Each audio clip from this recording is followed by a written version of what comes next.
Testing. Okay. Uh, what a nice video series that was, and uh, great representation by the individuals on the film. And I just wanted to say thank you to the tribe and hosting this for us. But next we have Dan Alpolsky. He's the Deputy Regional Administrator. And so he's worked with EPA for 37 years, and I think most of his work has been in the water resource area. And I'd like to invite him up. And we couldn't do the Tribal Environmental Leaders Summit without EPA. They're definitely our partner in moving forward. So with that, Dan, could you come on up?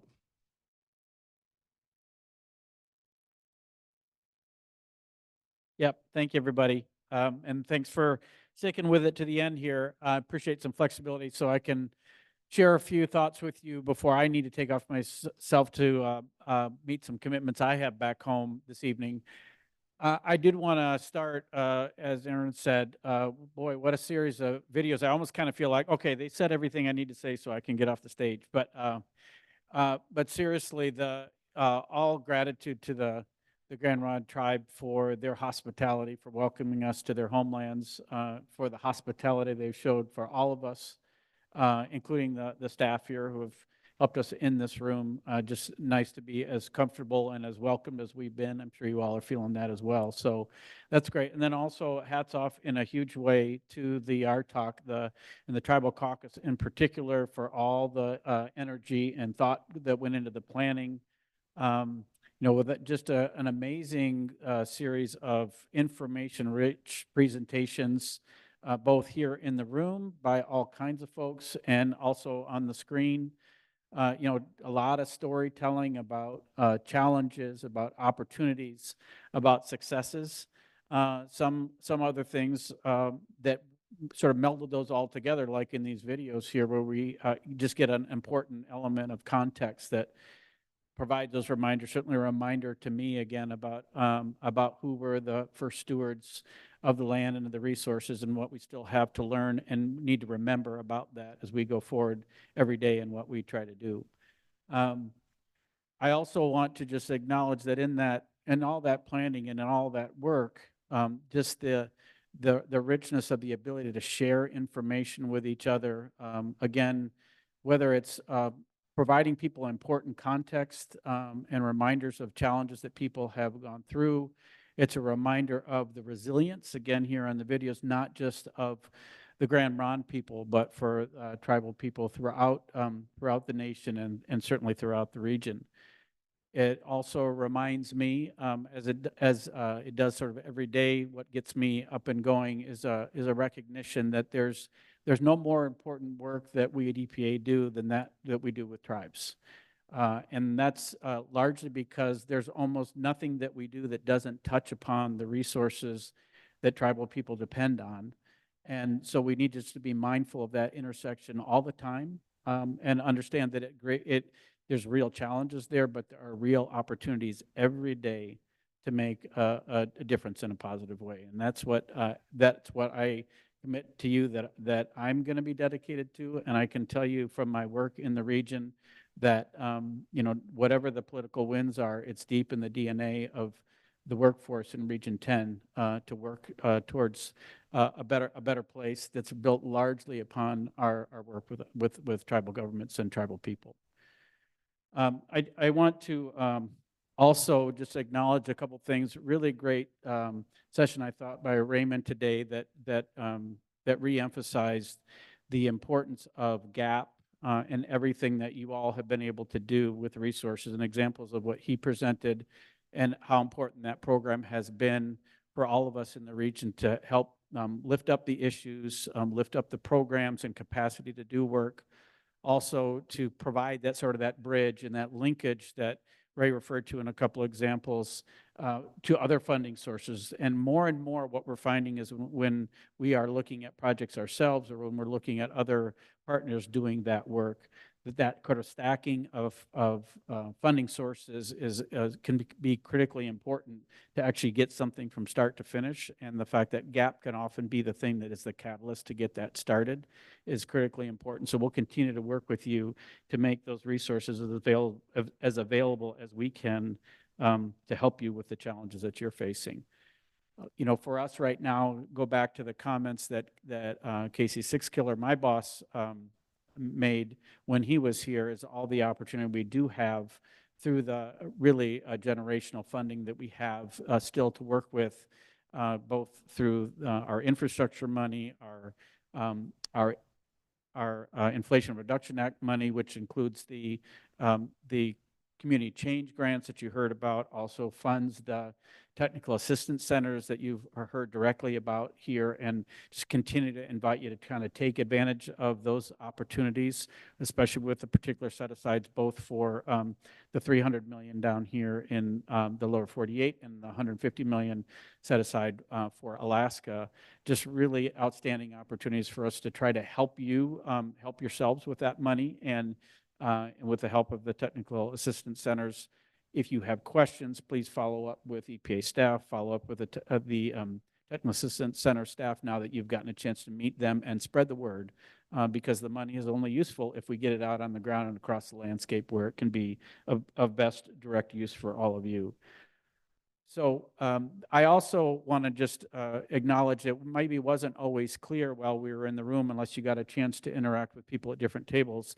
Other partners who were in the room, of course, you did hear from the state perspective, from people on the panel that was up here. An important thing that, you know, an intersection of a lot of the work that we do, but also had other federal agency partners who were here, I think learning, listening, taking it all in, thinking about how they could be part of problem solving as we go forward. So it was really encouraging to have them here. And then, of course, thanks to our headquarters counterparts who had to take off of their planes, but it was great to see them have the chance to spend some time out here. I just want to really highlight how fortunate we are to have Jane Nishida in her position as the head of our Office of International and Tribal Affairs, a really unique resource for the agency, as she's been sort of a through line in that organization, and has a real awareness over time of the issues, as she has been either the assistant administrator or the deputy administrator. She is in a kind of a unique position because she didn't give up her career status. She hasn't in the past. When she's assistant administrator, usually that's a political appointment, so that means that person leaves the agency when they're done, but she's maintained her career status and so has been part of that organization through a number of administrations, sort of regardless of who has been at the top of that administration. So just a real resource that we I think are lucky to have in Northwest, also because Jane has connections directly to people here in the Northwest. I want to underscore that on one point that has been raised a couple times, other people have spoke to, want to underscore a couple of points related to questions that have come up on the senior tribal advisor for Region 10. So we actually have not always had that position. In my time in the region, which is now about, just in Region 10 is almost 25 years, but we have had different sort of versions of that sort of support and different versions of the structure of our office that's dedicated to our tribal work and our tribal grants work in particular. What we have now is a structure via our organization, which actually lifts up the tribal program. So it's headed by a director who will be sitting at the table on our executive team, and that person is, so they'll both be directing the program and providing tribal policy advice. We're in the midst of filling that position.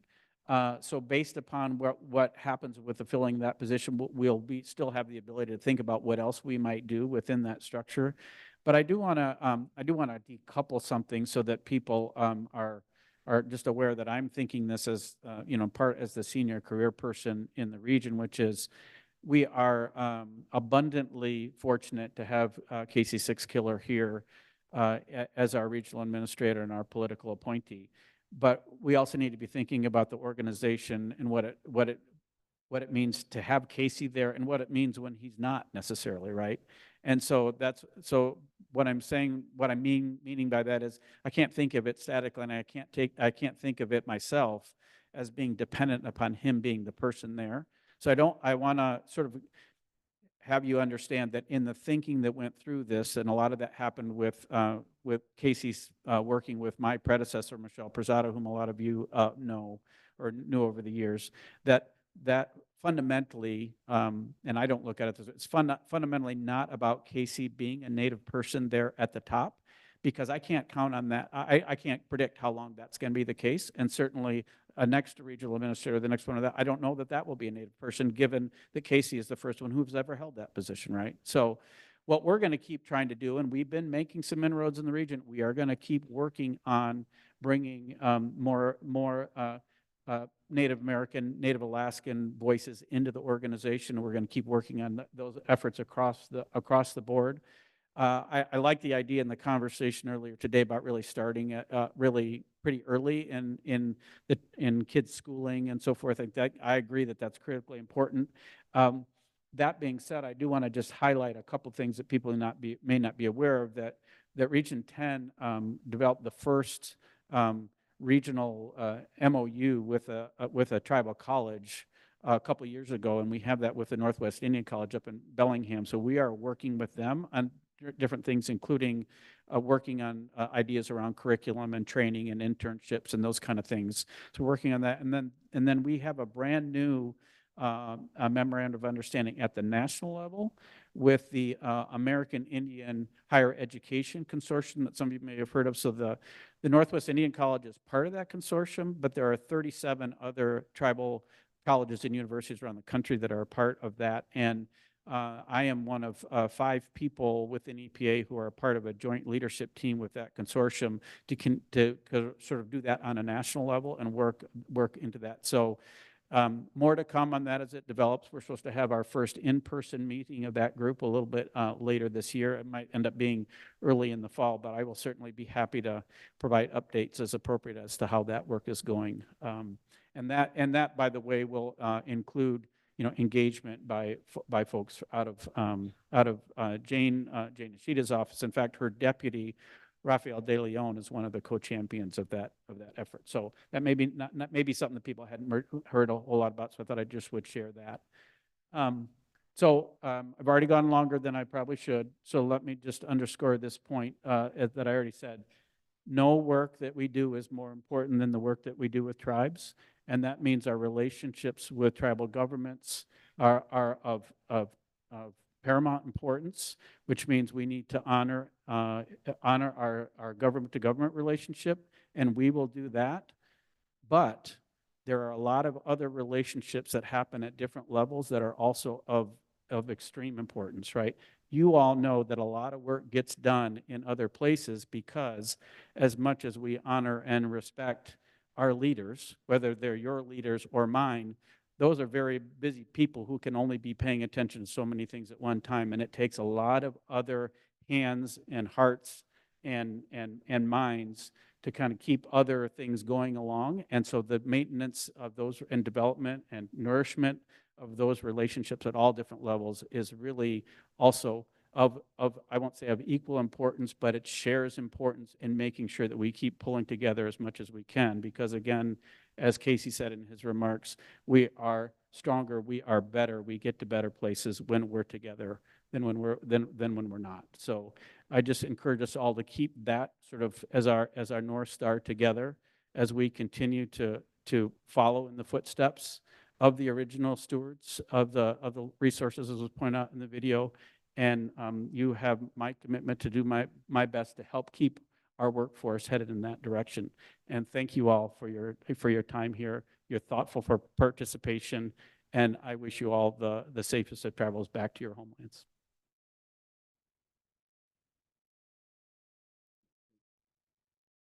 Yep.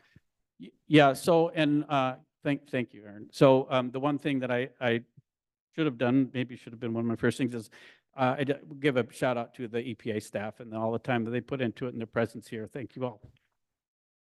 Please continue to use them as a resource. As I said, they all care very deeply about the work that they do. It's their it's their focus and their care for you and your resources that I think brings them to the work every day. We may not always agree on everything, and that's kind of part of our work together, what we need to keep working through. It's important that we are honest about places where we may not be exactly on the same page, but as was shown, I think, in the exchange earlier, we can disagree without being disagreeable, and that's something we always need to keep in mind, but we keep moving and pulling in the same direction. So, yeah, thank you. Thanks, Dan. I appreciate it. Thank you.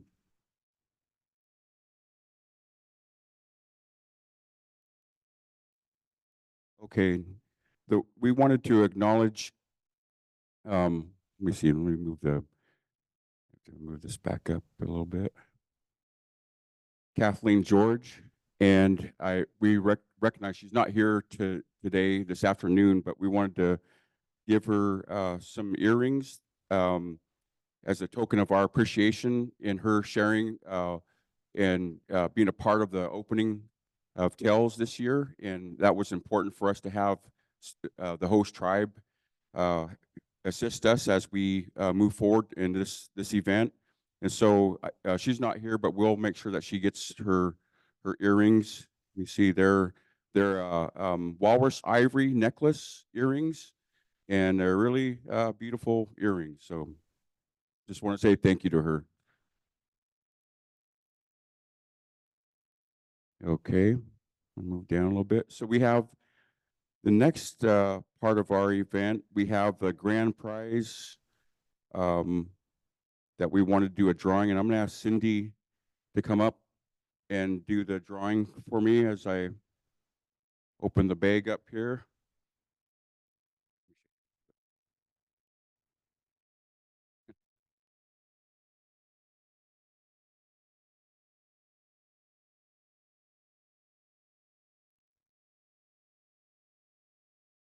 Aaron Miles. No, Pete, Sam. Pete, are you here? Is he here? No. Okay.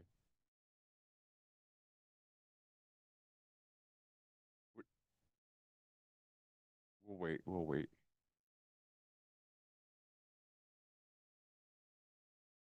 Okay. All right.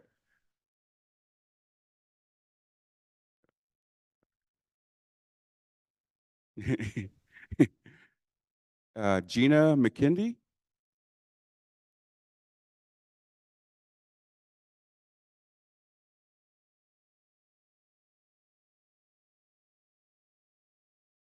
Come on up. Yep. No, you can come right over here. Is it right here, Randy? Okay. There you go. Yep. Congratulations.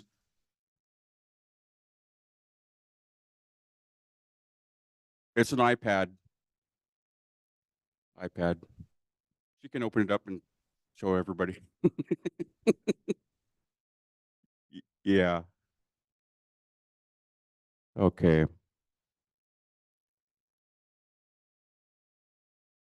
Let's see. So in addition to the grand, all right, the grand prize, as RTOC, we wanted to recognize our own staff as well that assisted with putting on this event.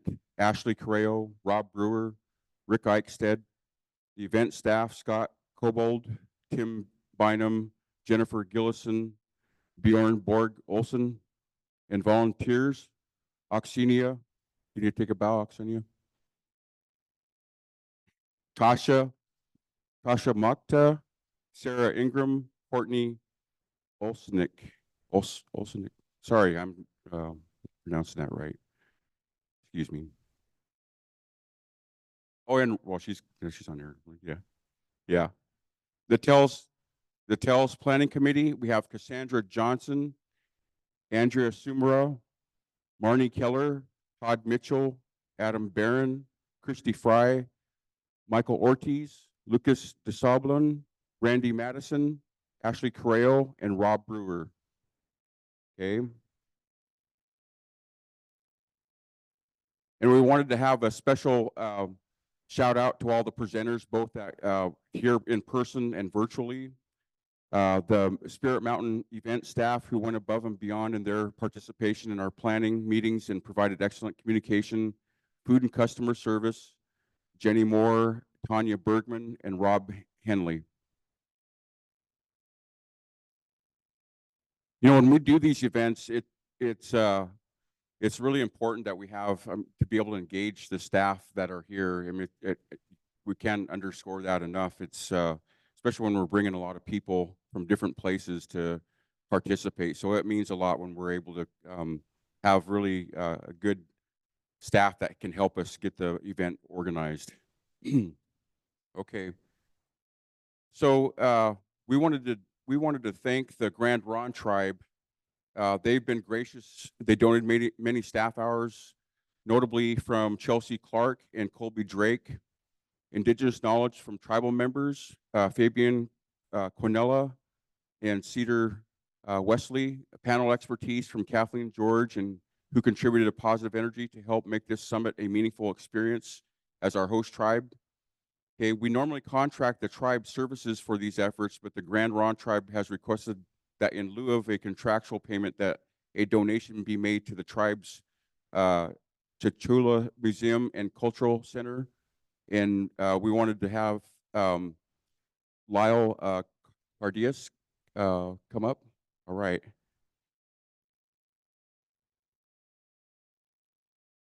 Randy, where's the...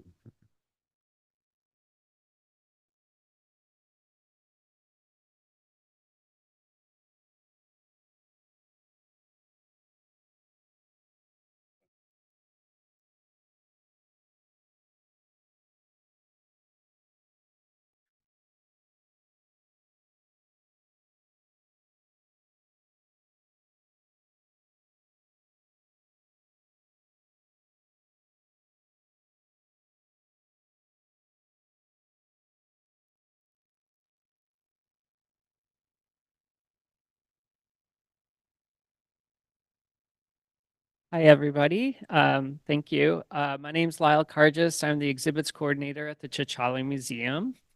And so Chichalu means place of the burnt timbers.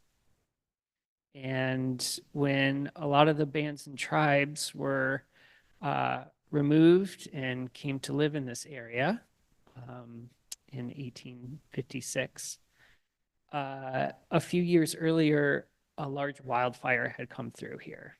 And so a lot of the area was burnt. And with that thought, an acknowledgement to the past, also thinking about how when organic material is burnt, a lot of its nutrients are able to get into the soil and replenish the soil so that new life can grow and begin. And so with that sentiment, that's what the Chichalu Museum and Cultural Center is for the Grand Ronde community, a real place for growth. And so at the museum, it opened up in phases, but opened up in 2018 fully. And in the facility, we have a collections area where we're able to house a lot of important cultural resources that doesn't just stay in the museum, but also comes out during powwow and other ceremonies so that the community uses the objects. They're active, they're alive, they're not just kind of housed and stay away. The museum also has a few different exhibit areas, 2 changing spaces and then 1 semi-permanent.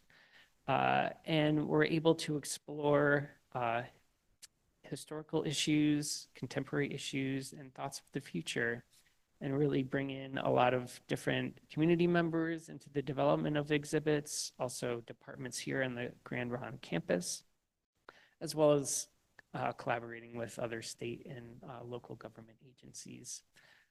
The museum is free, and so we welcome anyone, anytime to come in. And we, as well as having the museum in this space, The building is large, where we're also housing our cultural education department, who gives outreach to the community, facilitating harvesting and traditional practices that community members can be a part of. We also have our historic preservation office within the facility, and also our linguist and research library as well, so that community members can come and do research on their families and history. So we're very honored and grateful for the gift that you've given us. And just want to say that, yeah, in receiving this gift, we are so grateful, and hopefully that you giving this gift is nourishing to you as well. So thank you. Hayamasi. Thank you. Thank you.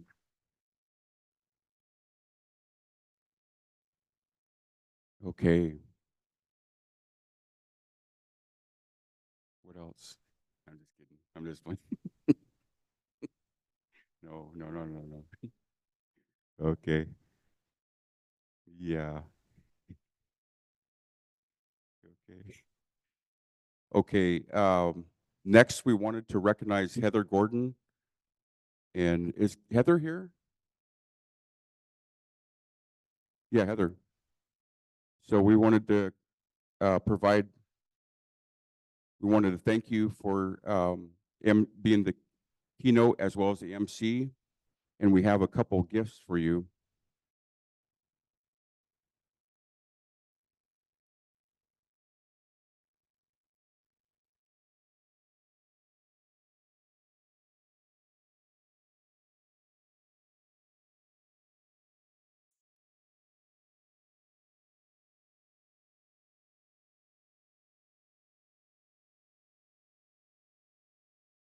Thank you.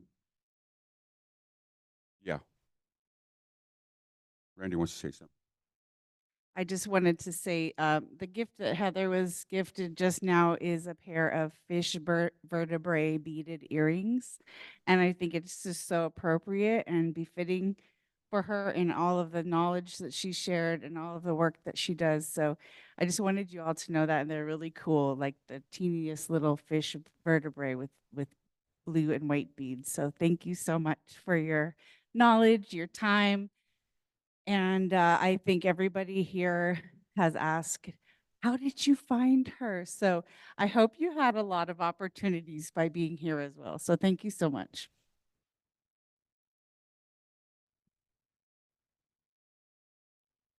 Okay, thank you. So the next we have on the agenda, we're at the very end, and we'd like to offer an opportunity if anybody has any how this event went. We'd like to hear any comments, maybe suggestions, and so we wanted to provide a little bit of time for people today. And if not, we'll keep moving forward. And I'm not sure if the color guard is here, Randy, but okay. So I don't know if we have anybody who would like to speak or say a few things. Yeah, we'll have yeah. Yes. Cindy? Okay. All right. Yeah, yeah, you sure can. Yep. Yeah. Good afternoon, everyone. My name is Anthony Barber. I'm the director of EPA's Oregon Operations Office. So other folks here, we have a number of senior EPA folks here who are certainly outrank me, and I'm privileged to have been with both you and with them. I do want to express, however, that together with my three colleagues in Alaska, Idaho, and Washington, who run the operations offices there, that we are collectively a resource to you and to your tribes and peoples. And we are part of our executive team here in Region 10 at EPA, and we're able to help you in connecting the dots. And we may not be right in the community where you live, but we are at least in the state where you exist, where you live, where you work, where you play, where you subsist. So hopefully that is a resource to you, and I didn't want it to go completely unsaid that we're there and available to you. So thank you. Thank you.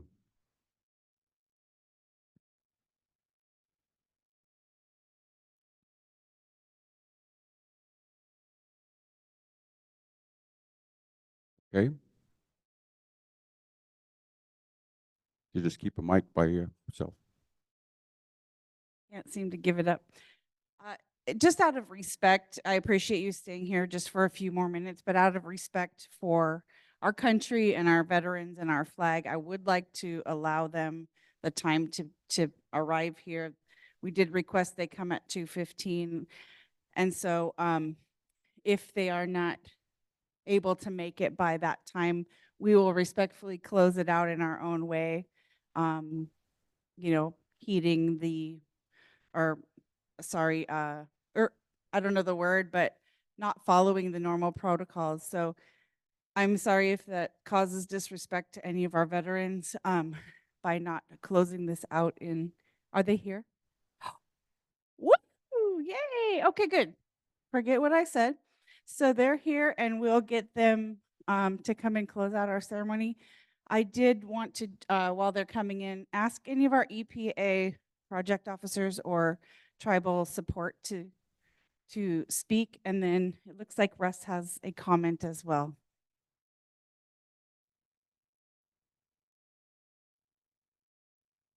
Thank you. I get to speak again, and I have people here to listen. Thank you. Well, when I was being raised, my mother and my family told me a lot of rules I have to follow, and I have to think of them all the time. And one of them is, if you have something on your mind, on your heart, you better say it, don't carry it. And I just wanted to thank everybody here that stuck it out to the end, because that's one of the teachings, is to stay until it closes. So thank you. And then the other one is don't talk in the middle of people. So I need to move. But I wanted to thank you for staying here and listening and learning. I learned a lot. I enjoy being on this RTOC committee because it's important to not only my tribe, but all tribes. And I get to learn a lot about Alaska with my Alaskan counterparts. That's very important too. I think we live in two different worlds, but we're the same people. I don't know how the government did that or why they did that, but it's not right. I wanted to thank Grand Ron for allowing us to be here on their sacred land. It's a beautiful territory. I'm ready to go home. It's God's country at home. But anyway, safe travels to everybody, and thank you for sticking it out.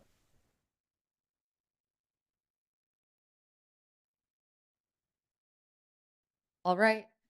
Thank you, everybody, so much. I've had a wonderful opportunity getting to know you. I'll remind everybody that my details and many others are on the app, so feel free to reach out in the future. But now I am going to begin to close us, and we are going to ask the veterans who have joined us to come forward to retire the colors. And I assume we should stand. Please stand.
Thank you.